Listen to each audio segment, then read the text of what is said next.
जय हिंद दोस्तों। Study IQ पे आपका बहुत बहुत स्वागत है। गणतंत्र दिवस की आप सभी को बहुत बहुत शुभकामनाएं। Very happy republic day to all of you. Republic day 26 जनवरी 1950 हमारा संविधान जो है वो लागू हुआ था, इफेक्ट में आया। एडॉप्ट तो इसको नवंबर में किया गया था, लेकिन इफेक्ट में ये 26 जनवरी को आया।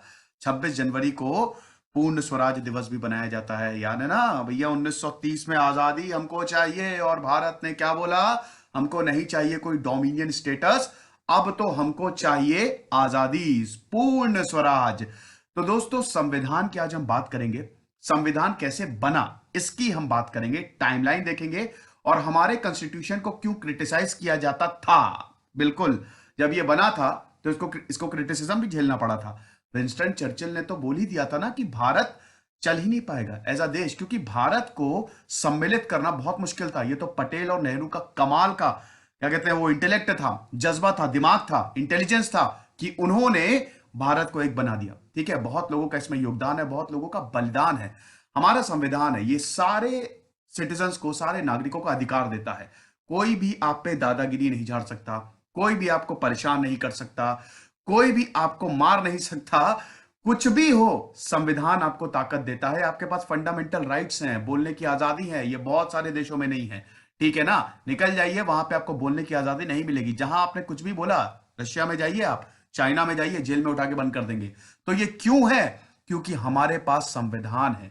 हमारा संविधान बहुत ही फ्लेक्सिबल है और बहुत ही खूबसूरत है, हर किसी को न्याय देता है। हाँ, हम मानते हैं कि जस्टिस डिले हो जाता है, ठीक है, कभी कभी इंसाफ मिलने में काफी टाइम लग जाता है, लेकिन अल्टीमेटली इंसाफ मिलता है, हर कोई कानून के दायरे में आता है। तो आज हम अपने आई एम सॉरी, आज हम अपने संविधान को देखेंगे। The constitution of India making B.R. Ambedkar ने क्या कमाल काम किया, उनके बारे में तो जितना बोला जाए उतना कम है दोस्तों। गजब के इंटेलेक्चुअल, ज्ञान के धनी। ठीक है, ऐसे बहुत कम लोग होते हैं जिनके पास इतना ज्यादा ज्ञान होता है। B.R. अम्बेडकर उनमें से एक थे। और ये कांग्रेस को पता था, गांधी जी को पता था, गांधी जी की B.R. अम्बेडकर से ज्यादा बनती नहीं थी, लेकिन उसके बावजूद उन्होंने बोला कि जब संविधान बनाओ तो अम्बेडकर को जरूर इंक्लूड करना। तो आज हम बात करेंगे हमारे संविधान की। चलिए आगे बढ़ते हैं। सेनेट्स को रिकनेक्ट मेरा फेसबुक पेज है, सिद्धांत अग्निहोत्री के नाम से मेरी फेसबुक प्रोफाइल है। दोनों ही जगह पर अच्छी PDF ले सकते हैं, सवाल भी पूछ सकते हैं। रिपब्लिक डे सेल हमारी चालू है दोस्तों। 27 जनवरी तक 70% सारे कोर्सेज पे ऑफ है, तो आप जरूर इसको अवेल करें, आपको बहुत ज्यादा फायदा होगा। शुरू करते हैं, हम अपने संविधान की बात करते हैं। ठीक है, अब दोस्तों, हमारा जो संविधान है वो बहुत देशों से मिलके बना है, बहुत सारे देशों के कानूनों की पहले तो हमने एनालिसिस किया, ठीक है, उनको देखा। उसके बाद जो इंपॉर्टेंट चीजें हैं हमने उसको अपने संविधान में सम्मिलित की। अब दोस्तों, बहुत टाइम ये बोला जाता है और बहुत लोग आप देखेंगे बोलेंगे कि अरे ये तो बाहर से लिया गया है, ये तो बोरोड है। दोस्तों, ये बहुत ही बेकार तर्क है। देखिए, हर चीज इस दुनिया में बोरोड है। ठीक है, आप भी बोरो ही उधारी लेते हैं। अगर आप भी कुछ पढ़ रहे हैं ना, वो भी किसी ने लिखा ही है। ठीक है, ये बहुत अच्छी बात है कि हमने पूरी दुनिया के कानून को स्टडी किया। इससे अच्छी बात हो ही नहीं सकती। ठीक है, अगर आपकी जिंदगी है, आपका जीवन है, तो आप दूसरों से सीखते हैं। जो दूसरा अच्छी चीजें कर रहा है या कहीं पे भी समाज में आप जब पॉजिटिव चीजें देखते हैं तो वो आप अपने अंदर लागू करते हैं। तो हमारे जो संविधान जो लोग बना रहे थे, उन्होंने भी यही किया। पूरी दुनिया के कानूनों की समीक्षा की और देखा कि क्या क्या अच्छी चीजें हैं। ये तो होनी ही चाहिए, तभी तो हमारा कानून इतना बड़ा है ना। यहां हमारे कानून में कुछ भी नहीं छूटा है, फ्लेक्सिबल कानून है, रिटर्न कॉन्स्टिट्यूशन है और फ्लेक्सिबल है। 100 से ज्यादा अभी तक अमेंडमेंट्स हो चुके हैं, कानून को बदला जा चुका, मतलब संविधान को बदला जा चुका है। आई मीन जो आर्टिकल्स है। ठीक है, तो ये बहुत ही अच्छी बात है, हमारा संविधान इतना बेहतरीन है। अब अगर हम बात करें इसके इतिहास की, देखिए, अगर हम इतिहास में पूरी दुनिया के इतिहास को देखें तो कॉन्स्टिट्यूशन क्या है। ठीक है, देखिए, पहले क्या होता था, पहले सारी ताकत होती थी राजाओं के पास। फिर जब क्रिश्चियनिटी का उदय हुआ, इस्लाम का उदय हुआ, धर्म का उदय हुआ, तो स्पेशली अगर हम क्रिश्चियनिटी की बात करें तो पावर आ गई चर्चेस के पास। ठीक है, चर्चेस ने सारी पावर अपने पास रख ली और वो रूल फ्रेम करते थे कि आप धर्म के बाहर नहीं जा सकते, आप कुछ भी नहीं कर सकते, हेरेसी हो गई। उसके बाद जब राजाओं को यह पता लगा कि ये चर्च बहुत ही खतरनाक लेवल पे खेल खेल रहे हैं, तो उन्होंने क्या किया, ठीक है, उन्होंने फिर जो दायरा है वो सीमित कर दिया, वापस सारी ताकत अपने पास ले ली। उसके बाद दोस्तों क्या हुआ, अगर भारत के कंटेक्स्ट में बात करें, भारत में ईस्ट इंडिया कंपनी आई। पहले ऐसा कुछ नहीं होता था, पहले भारत में भी सब धर्म के ही हिसाब से चलता था। ठीक है, rules and regulation as such नहीं थे। हाँ, हमारे पास डॉक्यूमेंट है चाणक्य का अर्थशास्त्र, लेकिन अगर मॉडर्न इंडिया की बात करें तो एज सच तो हम ये देखते हैं कि भारत में जब ईस्ट इंडिया कंपनी आई तो वो एक प्राइवेट कंपनी थी। ठीक है, बैटल ऑफ बक्सर 1764 के बाद जब बैटल ऑफ बक्सर हुई तो ईस्ट इंडिया कंपनी को सारे राइट्स मिल गए। ठीक है, अब ईस्ट इंडिया कंपनी को सारे राइट्स मिल गए। अब वो क्या कर सकते थे, वो अवध और नॉर्दर्न और इधर बंगाल रीजन की उनको दीवानी राइट्स भी मिल गए, मतलब वो टैक्स भी ले सकते थे, साथ ही साथ वो आर्मी को भी कंट्रोल कर सकते थे। ठीक है, आर्मी भी किसी राज्य में बैठा सकते थे। अब होता क्या था, 1773 तक हुआ क्या, रॉबर्ट क्लाइव आपको पता ही है, बंगाल का गवर्नर रॉबर्ट क्लाइव बहुत पैसा कमा के गया भारत से। ठीक है, तो होता क्या, जो ईस्ट इंडिया कंपनी से लोग आते थे वो इतना पैसा, और जब वापस गए तो उनके पास इतना पैसा होता था कि पूछिए नहीं, है ना। तो बहुत पैसा होता था, तो वहां पे जो सरकार थी, ब्रिटिश जो क्राउन था, उन्होंने बोला कि यार इनमें तो शिकंजा आप कसना पड़ेगा। ठीक है, कुछ ना कुछ करना पड़ेगा। तो हमारा पहला कानून का एक तरीके से जो कोशिश की रूल्स फ्रेम करने की, वो आया रेगुलेटिंग एक्ट के फॉर्म में। 1773 में रेगुलेटिंग एक्ट आया। ब्रिटिश ने जितने भी एक्ट भारत में पारित किए वो इसीलिए किए ताकि कंपनी की पावर को खत्म किया जा सके। हर एक एक्ट के दौरान आप देखेंगे कि कंपनी की पावर को, कंपनी की ताकत को खत्म किया जा रहा है। तो 1773 में रेगुलेट करने के लिए, क्यों, ताकि ये ईस्ट इंडिया कंपनी के अधिकारियों पे नकेल कसी जा सके। ये जो इतना पैसा कमा रहे हैं, बीच में इतना सब कुछ खा रहे हैं, ये ना हो। उसके बाद हर 20-20 साल में एक्ट्स आते रहे। 1773 में रेगुलेटिंग एक्ट आया, 1784 में पिट्स इंडिया एक्ट आया। 1773 में और 1784 याद रखिए, फिर आप हर 20-20 साल में याद रखिए।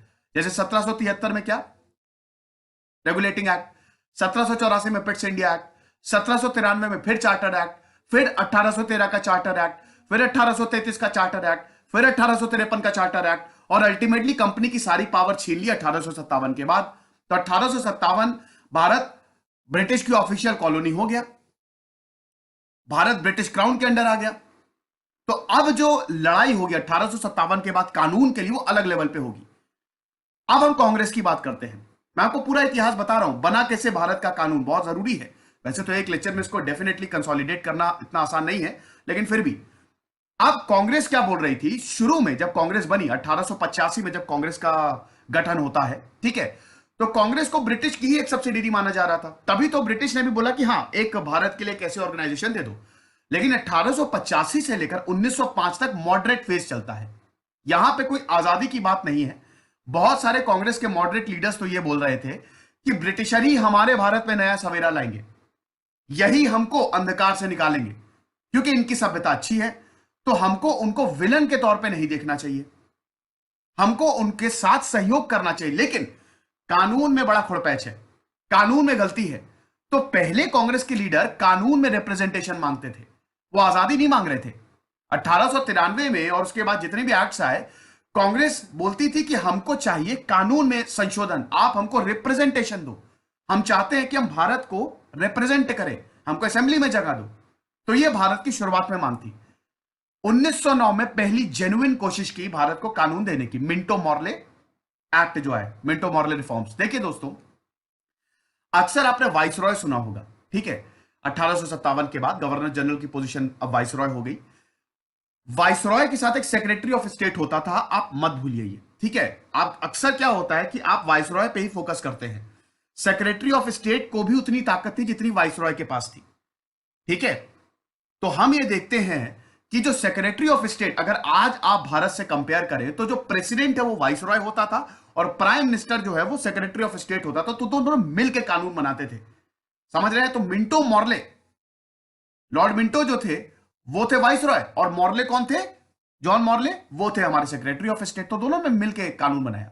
लेकिन 1909 में जब कानून बना तो इसमें मुस्लिमों को अलग कर दिया, क्योंकि 1905 के बाद एक अलग ही फेज स्टार्ट हो गया था। फिर अब हर 10-10 साल में इसमें कानून में बदलाव किए जाएंगे।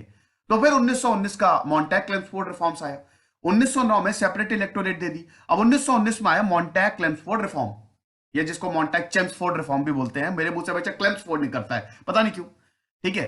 तो 1919 में जब ये भी एक, हालांकि इसमें बहुत सारे प्रोविजंस थे इलेक्शंस के, असेंबली के, लेकिन इसमें फिर रोलेट एक्ट था, ठीक है, तो बड़ी दिक्कत थी इसमें, जिसकी वजह से जलियांवाला बाग हुआ।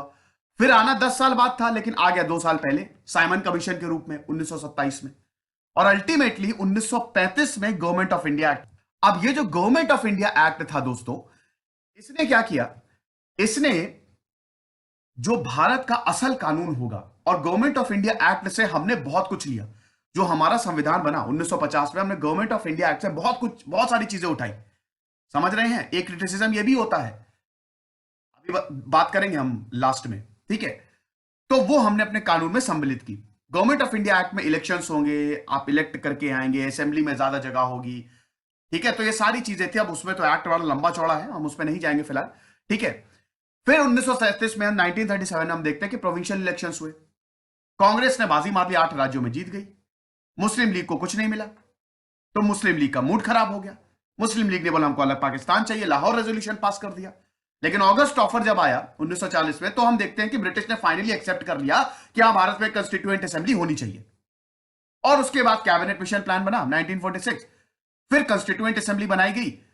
फिर पाकिस्तान ने बोला, जब पाकिस्तान इस समय फिर से चुनाव हारा, उसने बोला कि अब हमको पाकिस्तान चाहिए, लड़के लेंगे Pakistan, I mean Muslim league ने बोला ये लड़के लेंगे मर के लेंगे पाकिस्तान। तो पाकिस्तान को अलग किया, पाकिस्तान की अलग कंस्टिट्यूएंट असेंबली बनी, हमारी अलग कंस्टिट्यूएंट असेंबली बनी 1947 में। और उसके बाद 3 साल बाद, लगभग 3 साल, 2 साल 11 महीने बाद हमको अपना कानून मिला। और ये कानून longest written constitution of any country on earth. Written और अनरिटन कॉन्स्टिट्यूशन में पता है ना क्या फर्क होता है, ठीक है। रिटन है हमारे पास, हर चीज रूल से चल रही है। अनरिटन में ऐसा नहीं, जिनका कानून जैसे ब्रिटिश का रिटन कॉन्स्टिट्यूशन नहीं है, ठीक है। तो वो जैसे जैसे चीजें होती जाती है, वैसे वैसे वो लोग इंक्लूड करते जाते हैं। रिटन कॉन्स्टिट्यूशन हमेशा बेस्ट होता है, ठीक है। तो बी आर अम्बेडकर जो थे, उन्हीं को ही हमारे कानून का आर्किटेक्ट बोला जाता है। बी आर अम्बेडकर ने बहुत कुछ किया।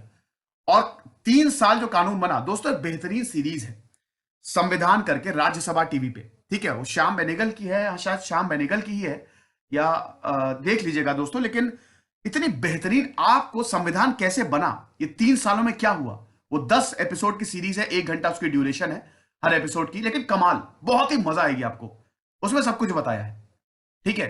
तो ये हमारा लॉन्गेस्ट रिटन कॉन्स्टिट्यूशन है, जो कि बी आर अम्बेडकर और बहुत सारे मेंबर्स ने मिलकर बनाया। अब हमारे संविधान में दोस्तों, हमारा संविधान बहुत सारे देशों से, जैसे हमने 5 ईयर प्लान्स कहां से लिया, हमने 5 ईयर प्लान्स लिया यूएसएसआर से। हमने फंडामेंटल राइट्स प्रीएम्बल कहां से लिया, हमने लिया अमेरिका से। तो हम यहां पे देखते हैं दोस्तों कि बहुत सारी चीजें हमने कुछ फ्रांस से ली, कुछ ब्रिटिश से ली, कुछ अमेरिका से ली। बहुत अच्छी बात है, ये गलत बात, इसको आप वैसे मत करिए। ये बहुत अच्छी बात है कि हमने सारे देशों के कानून की समीक्षा की, अच्छी चीजें उसमें निकाली। समझ रहे हैं, क्योंकि आप कोई भी देशों के कानून उठा के देख लीजिए, उनका कानून परफेक्ट नहीं है, आपको लूपहोल्स दिखेंगे। लेकिन भारत का कानून अपने में ही परफेक्ट है, उसमें आपको लूपहोल्स दिखेंगे नहीं, क्योंकि उसमें सब कुछ सम्मिलित किया हुआ है। हमारे पास फंडामेंटल राइट्स है, जो कि अमेरिका ने दिया। अमेरिका ने भैया, जब अमेरिका ने आजादी ली थी, ठीक है, उस समय सब कुछ राजाओं के पास था। तो अमेरिका ने पहली कोशिश की थी कि नहीं, राजाओं को हटाओ, अब हम लोगों को ताकत देंगे। तो वहां से फंडामेंटल राइट का जो शुरू के 10 अमेंडमेंट, आई मीन जो शुरू के 10 एक्ट्स, उन्होंने 10 कानून लाए थे, वहां से वो पूरा कंसेप्ट आया है, ठीक है। तो ये कहानी थी, ये थोड़ा सा छोटा सा इतिहास था, समझ रहे हैं। अब हम चीजें को देख लेते हैं, कुछ फैक्ट्स देख लेते हैं, ठीक है। तो दोस्तों, सबसे पहली बात तो ये है कि हमारे कंस्टिट्यूएंट असेंबली बैठी, ठीक है। देखिए, बहुत सारी कोशिशें होने लगी 1940 के बाद से हमारे कानून के लिए, कानून बनना चाहिए भारत का। लेकिन प्रॉब्लम यह थी कि अगस्त ऑफर आया, फिर 1942 में क्रिप्स मिशन आया, फिर राजगोपालाचारी प्लान, फिर देसाई लियाकत पैक्ट, फिर कैबिनेट मिशन। इसमें प्रॉब्लम क्या थी, मुस्लिम लीग। देखिए, मुस्लिम लीग अलग कंस्टिट्यूएंट असेंबली नहीं होगी, समझ रहे हैं। सबसे पहले तो कानून बनाने के लिए आपको लोगों की जरूरत है ना, आपको कमिटीज की जरूरत है, आपको असेंबली की जरूरत है। तो मुस्लिम लीग क्या कर रही थी, वो इलेक्शन हारी, ठीक है। अब जब इलेक्शन हारी वो, तो उसको लग गया था कि शायद हमारे राइट्स को या मुस्लिमों के राइट्स को ऑनर नहीं किया जाएगा, तो वो हमेशा इसमें अड़ंगा लगा रही थी। तो मजबूरन फिर जब भारत आजाद हुआ, तो भारत के 2 टुकड़े हुए। तो अब पाकिस्तान की अलग कंस्टिट्यूएंट असेंबली बनेगी, भारत की अलग कंस्टिट्यूएंट असेंबली बनेगी। कैबिनेट मिशन प्लान में दोनों की सेपरेट कंस्टिट्यूएंट असेंबली को रिजेक्ट कर दिया गया था, एक ही कंस्टिट्यूएंट असेंबली बनी थी, जिसमें मुस्लिम लीग भी शामिल थी, और सब लिखा है मैंने, ठीक है।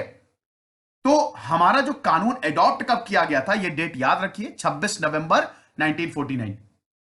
और हमारा कानून इफेक्ट में कब आया, 26 जनवरी 1950। और इसी दिन हम अपना रिपब्लिक डे, गणतंत्र दिवस जो है वो सेलिब्रेट करते हैं। तो हमारा जो कानून है वो सॉवरेन है, बिल्कुल आजाद, सोशलिस्ट है। बहुत इंपॉर्टेंट वर्ड्स है ये, वर्ड्स जो है ना ये अपने में ही एक लेक्चर है। ठीक है, हमारा सोशलिस्ट मॉडल है, सेक्युलर है, सबसे बड़ी चीज हम सेक्युलर हैं।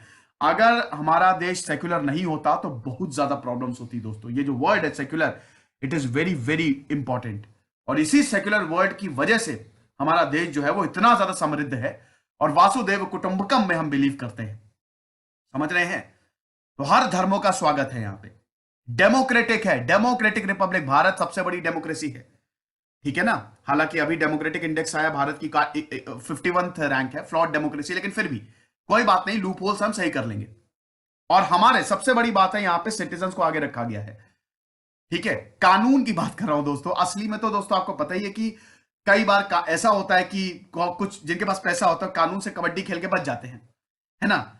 लेकिन याद रखिए कि यहां पे किसी बेगुनाह को सजा नहीं मिलती है। हमारा कानून इतनी ताकत देता है कि किसी बेगुनाह को सजा नहीं देता, समझ रहे हैं। अगर पुलिस किसी को अरेस्ट करेगी 24 घंटे के सामने, 24 घंटे के अंदर उसको मजिस्ट्रेट के सामने लाना है, और अगर उस पुलिस के खिलाफ कोई सबूत नहीं है तो मजिस्ट्रेट रिहा कर देगा। तो कभी बेगुनाह को सजा नहीं मिलती, सबूतों के आधार पर हमारा कानून चलता है। हमारा देश कानून से चलता है, जो ना किसी के साथ और ना किसी के खिलाफ। ये बहुत बड़ी लाइन बोली मैंने, ठीक है। तो हमारे जो सिटीजन्स हैं उनको जस्टिस, इक्वालिटी, लिबर्टी, ये सब मिलेगा। ये सब कहां से आया है, लिबर्टी, फ्रेटर्निटी, इक्वालिटी, याद है ना फ्रेंच रेवोल्यूशन से। तो देखिए फ्रांस से भी हमने बहुत सारी चीजें ली है, ठीक है। और फ्रेटर्निटी, आपसी भाईचारा हम प्रमोट करेंगे, समझ गए। तो अब कंस्टिट्यूएंट असेंबली का जो आइडिया है एमएन रॉय ने प्रपोज किया था। ये कम्युनिस्ट मूवमेंट से एसोसिएटेड थे। और उसके बाद 1935 में 1935 में जब गवर्नमेंट ऑफ इंडिया एक्ट आया तो इंडियन नेशनल कांग्रेस ने इस पर ज्यादा बल दिया कि अब तो बनाओ कंस्टिट्यूएंट असेंबली। फिर राजगोपालाचारी आए, उन्होंने भी कंस्टिट्यूएंट असेंबली। और अल्टीमेटली जब अगस्त ऑफर आया, ठीक है, तो ब्रिटिश असेंबली ने ही एक्सेप्ट किया कि हाँ 1940 में कंस्टिट्यूएंट असेंबली होनी चाहिए। फिर उसके बाद बहुत सारी चीजें हुई। अल्टीमेटली कैबिनेट मिशन प्लान के अंदर इंटरिम गवर्नमेंट को फॉर्म किया, नेहरू की सरकार बनी, कांग्रेस की सरकार बनी, interim government, formation of interim government, और एक कंस्टिट्यूएंट असेंबली भी बनाई जाएगी। लेकिन पाकिस्तान की कंस्टिट्यूएंट असेंबली नहीं हुई, याद रखिएगा। 16 मई 1946 में एक ही कंस्टिट्यूएंट असेंबली होगी। लेकिन प्रॉब्लम यह थी कि जब इलेक्शन हुए, समझ रहे हैं, अच्छा मेंबरशिप आप देख लीजिए, 389 मेंबर्स थे, ठीक है। दोस्तों आपको मैं एक बड़ा फैक्ट बताता हूं कि आपको पता है कि भारत एक राज्य कभी हो ही नहीं सकता था। भारत में इतनी ज्यादा विविधताएं थी कि आप समझ नहीं सकते। जैसे आप यूरोप में अलग अलग देश देख रहे हैं ना, वैसे ही भारत का हाल होता। लेकिन ऐसा हाल होने नहीं दिया। कैसे भारत को इंटीग्रेट किया, मेरा पूरा सेपरेट लेक्चर है, जरूर देखिएगा। उसमें मैंने 1947 के बाद बहुत सारी चीजें, मतलब कैसे भारत को इंटीग्रेट किया गया, ठीक है। तो टोटल मेंबरशिप कितनी थी इनिशियली, 389, याद रखिएगा। इसमें से 292 स्टेट्स के रिप्रेजेंटेटिव थे और 93 प्रिंसली स्टेट। उस समय क्या थे, दो भारत चल रहे थे ना, याद है ना, दो भारत। मैंने हमेशा बताता रहता हूं, एक तो ब्रिटिश इंडिया का भारत और एक प्रिंसली स्टेट। और ब्रिटिश इंडिया की हालत प्रिंसली स्टेट से, क्योंकि राजा महाराजाओं को कोई फर्क ही नहीं पड़ता था, उनको खाली अपना देखना होता था, उनको लोगों से कोई मतलब नहीं था। तो ब्रिटिश इंडिया की हालत फिर भी काफी बेटर थी, समझ गए। अब दोस्तों इलेक्शंस होते हैं, ठीक है। अब जब इलेक्शंस हुए तो हम ये देखते हैं कि इसमें कांग्रेस को 208 सीटें मिली जब 1946 में इलेक्शंस हुए, और मुस्लिम लीग को खाली 73। तो कांग्रेस की सरकार बनी। अब यहां से ही मुस्लिम लीग हट गई कॉन्स्टिट्यूएंट असेंबली से, बिल्कुल उन्होंने किनारा कर लिया। उन्होंने कॉन्स्टिट्यूएंट असेंबली में भाग ही नहीं लेना। उन्होंने बोला कि हम भाग लेंगे ही नहीं, हमको चाहिए पाकिस्तान अलग देश चाहिए। तो यहां से दोस्तों बहुत दिक्कत शुरू हो गई, ठीक है। तो मुस्लिम लीग अलग हो गई और कांग्रेस से फिर आगे गई। अल्टीमेटली लॉर्ड माउंटबेटन अपना प्लान लेके आए, जिसको बाद में इंडिपेंडेंस ऑफ इंडिया एक्ट भी बोला गया। और उसमें यह था कि भारत और पाकिस्तान अब दो देश बनेंगे और दोनों की सेपरेट कॉन्स्टिट्यूएंट असेंबली होगी, ठीक है। तो ये सब कुछ हुआ। हमारी जो कॉन्स्टिट्यूएंट असेंबली है, याद रखिएगा, ये पहली बार 9 दिसंबर 1946 में मिली थी, याद रखिएगा, बहुत इंपॉर्टेंट डेट है। फर्स्ट टाइम हमारी जो कॉन्स्टिट्यूएंट असेंबली है ये 9 दिसंबर 1946 में मिली थी। और उसके बाद दोस्तों ये जो कारवां है ये 26 नवंबर 1939 1949 1949 तक चलता रहा। समझ रहे हैं? तो लगभग 3 साल लगे थे। और कंस्टिट्यूएंट असेंबली पाकिस्तान की 3 जून को स्टैब्लिश हुई, क्योंकि यही जून प्लान था वो लॉर्ड माउंटबेटन का। ये चीज आप समझे, बहुत ही बढ़िया। अब जैसे ही कंस्टिट्यूएंट असेंबली बनी, बहुत सारी कमिटीज बनाई गई, टोटल 22 कमिटीज बनाई गई। अब सारी कमिटी के नाम आपको नहीं याद रखने हैं, लेकिन 8 कमिटी के नाम आपको याद रखने ही रखने, एग्जाम में पूछे जाते हैं। तो सारी कमिटी के नाम आप मत याद रखिए, 22 कमिटी कौन याद रखता है? सवाल आ गया तो फिर आपकी किस्मत खराब, वो सभी की किस्मत खराब, आपकी ही नहीं। तो ये 8 कमिटी आपको याद रखने। इसमें सबसे इंपॉर्टेंट थी ड्राफ्टिंग, कानून को ड्राफ्ट कैसे किया जाए, क्या क्या चीजें कानून में रखी जाए। दोस्तों, जैसे ही ड्राफ्ट प्रिपेयर हुआ, इसको डिबेट के लिए ओपन किया गया। ठीक है, पार्लियामेंट में, यहां पे असेंबली में डिबेट हुई, बहस हुई, और 2000 बार कानून को अमेंड किया गया है। समझ रहे हैं ना? 1946 से लेकर 1950 तक 2000 बार अमेंडमेंट्स हुए हैं, क्योंकि जब डिबेट होती थी कुछ ना कुछ छूट जाता था। समझ रहे हैं? बहुत लोग डिबेट करते थे, उठते थे, खड़े होते थे, मुस्लिम लॉ, हिंदू लॉ, सब, मैरिज एक्ट, ये सब कुछ। और कमाल का ये जो एरा था, और उसके बाद फिर फाइनली रेक्टिफाई करके कानून को लागू किया गया। लेकिन उसमें, उसके बावजूद उसमें बहुत सारे लूप होल्स थे, और अभी तक कानून में आप चेंजेस देखते हैं, अमेंडमेंट्स होते हैं। तो drafting committee B R Ambedkar. अभी ड्राफ्टिंग कमिटी के मेंबर्स मैं आपको बता दूंगा कौन कौन से थे, आगे लिखे हुए हैं। Union power committee Jawaharlal Nehru, union constitution committee Jawaharlal Nehru, provincial committee Vallabh भाई पटेल, एडवाइजरी फिर वल्लभ भाई, rules procedure Rajendra Prasad, state committee और स्टीयरिंग कमिटी। ठीक है, तो ये 8 कमिटी तो आप याद रखिए ही रखिए। फर्स्ट चेयरमैन कौन थे? टेम्परेरी थे, याद रखिएगा, डॉक्टर सच्चिदानंद सिन्हा। डॉक्टर सच्चिदानंद सिन्हा जो थे वो फर्स्ट चेयरमैन थे, टेम्परेरी। परमानेंट कौन थे?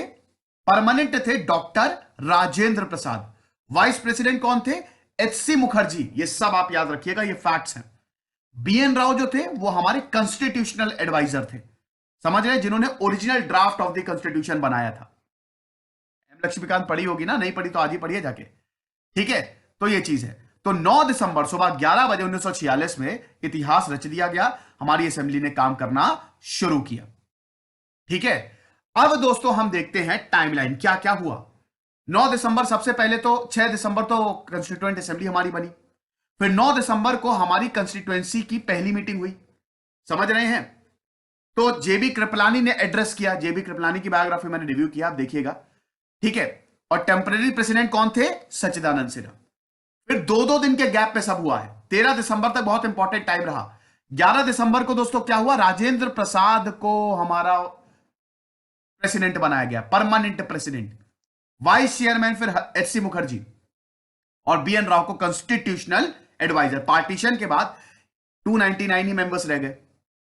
13 दिसंबर को, यह सबसे इंपॉर्टेंट, जवाहरलाल नेहरू ने बोला कि हमारा देश कैसे चलेगा। ऑब्जेक्टिव रेजोल्यूशन जवाहरलाल नेहरू ने प्रेजेंट किया। इसमें बहुत सारी चीजें थी, प्रिंसिपल्स थे कि हमारा देश कैसे चलेगा, क्या क्या हमको इसमें लागू करना है, जो कि बाद में प्रस्तावना, प्रियम्बल बना। ठीक है, तो ये सब कुछ हुआ। उसके बाद दोस्तों कुछ डेट्स आप याद रखिए। हमारा नेशनल फ्लैग कब एडॉप्ट हुआ था? 22 जुलाई 1947। पिंगली वेंकैया ने हमारा नेशनल फ्लैग बनाया था ना, याद है कि नहीं? भूल गए? उसके बाद हमारा नेशनल एंथम, ये मैंने लिखा है, नहीं लिखा है, ओके, आप ये याद रखिए। हमारा नेशनल फ्लैग जो है वो 22 जुलाई 1947। हमारा नेशनल एंथम जो है वो 24 जनवरी 1950, और हमारा नेशनल सॉन्ग भी 24 जनवरी 1950 को एडॉप्ट किया गया। तो 24 जनवरी आप जरूर याद रखिए। समझ रहे हैं?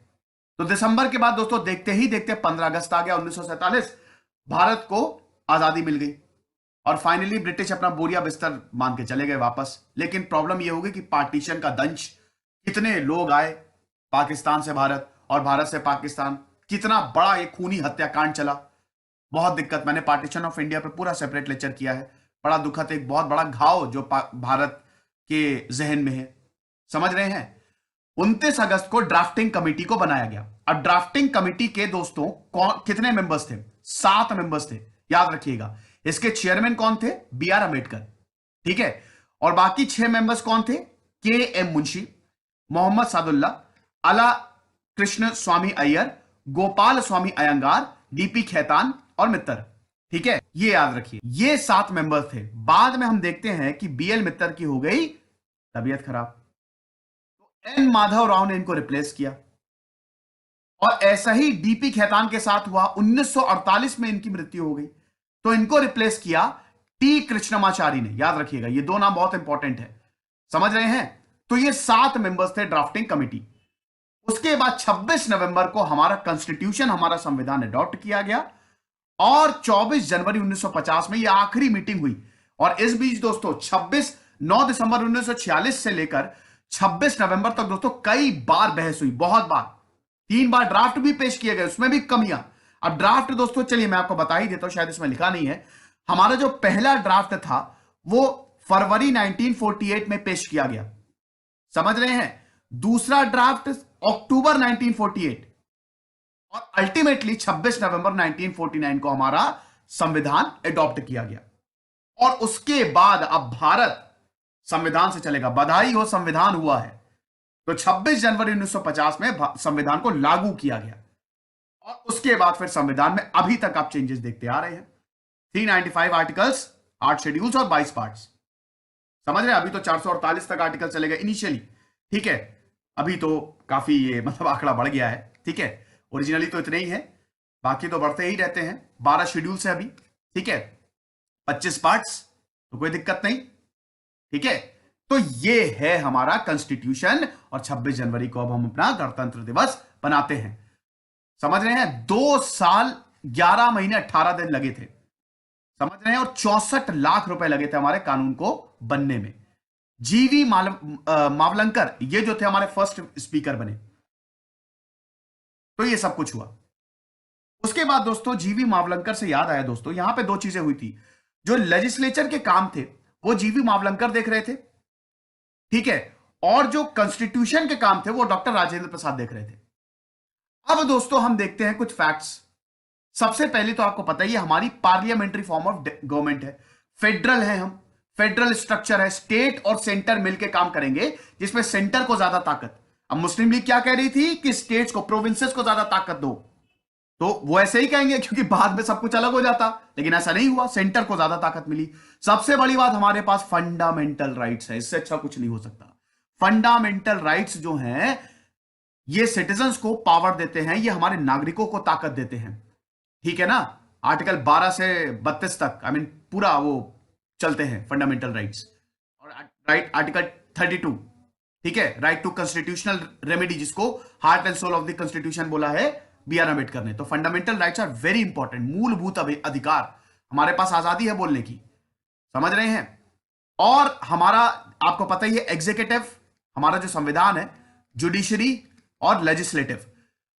ये मॉन्टेस्क ने बताया था, मॉन्टेस्क की बायोग्राफी मैंने रिव्यू की है, ताकि चेक्स एंड बैलेंस हो सके। एग्जीक्यूटिव जो कानून बनाएंगे, और कानून लेजिस्लेटिव में बनेगा लेजिस्लेचर, और उसके बाद जुडिशरी जो कानून का इंटरप्रिटेशन करेगी वो बिल्कुल आजाद रहेगी। तीनों बॉडी इंडिपेंडेंट और चेक्स एंड बैलेंसेस होगा, तीनों एक दूसरे पे चेक करेंगे, एक की पावर दूसरे से तो ज्यादा नहीं हो गई। तो ये हमारे संविधान की विशेषता है, जिसका प्रिंसिपल मतलब जिसको मॉन्टेस्क्यू ने बताया था, ठीक है।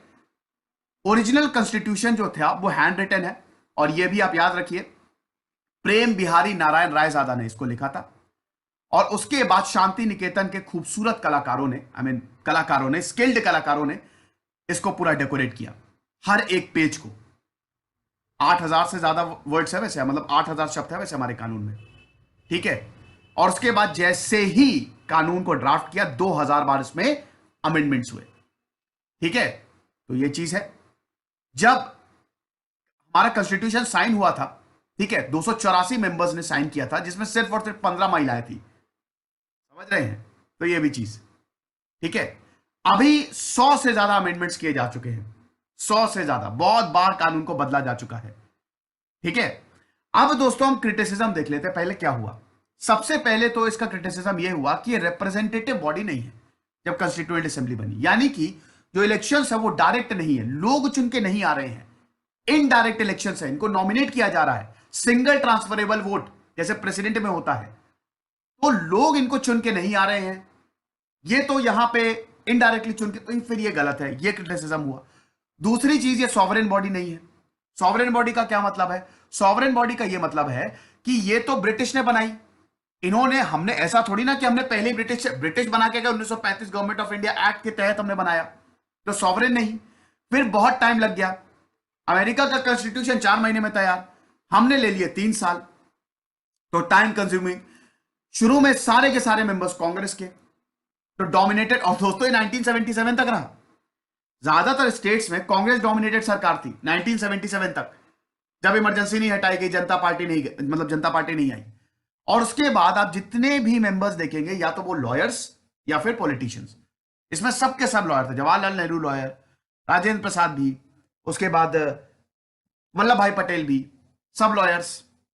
फिर डोमिनेटेड बाय हिंदूज, हालांकि इसमें माइनॉरिटीज के लिए भी सीट्स थी, ऐसा नहीं है, लेकिन हिंदूज ये डोमिनेशन था। ये कुछ क्रिटिसिज्म थे एम लक्ष्मीकांत के हिसाब से मैं बता रहा हूं, ठीक है। लेकिन दोस्तों इन सबको चेंज किया गया, ठीक है। कुछ चीजें तो देखिए, सॉवरेन बॉडी, टाइम कंज्यूमिंग, इसमें हमारे राष्ट्र को बनाना बड़ा मुश्किल काम था, आसान नहीं था। विंस्टन चर्चिल ने तो पहले ही बोल दिया था कि भारत चल ही नहीं पाएगा, लेकिन हम चले, क्योंकि जो पॉलिटिशियंस थे इतने विजनरी थे, इतने हार्ड वर्किंग थे कि उन्होंने भारत को गिरने नहीं दिया, बल्कि भारत का जो गौरव है वो और पूरे देश में फैला। समझ रहे हैं? तो ये कहानी थी कि हमारा संविधान कैसे बना। मैंने सब कुछ कवर किया है दोस्तों। आई होप आपको लेक्चर पसंद आया होगा। फिर से गणतंत्र दिवस की हार्दिक शुभकामनाएं। खुश रहिए, पढ़ते रहिए। दिस इज सिद्धांत अग्निहोत्री साइनिंग।